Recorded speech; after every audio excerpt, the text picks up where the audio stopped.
stupid bird review! But at night.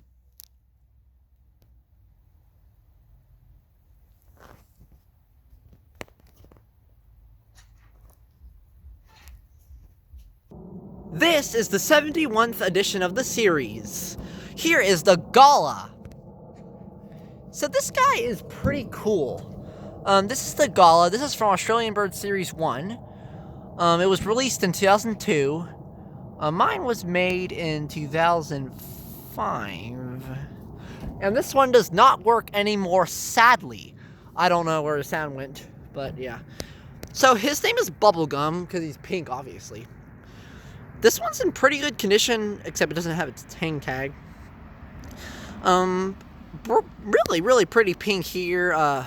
Nice leather beak with a, like, cream color. And, really, like, light pink hair. Grayish pink back with, gray wingtips and, a gray tail, which is darker gray underneath. And it has, white feet and red eyes that have this really cool, or like, ring thing around them.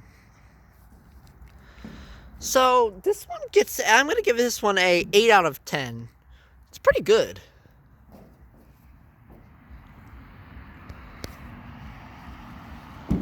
I'm a Gala, mate.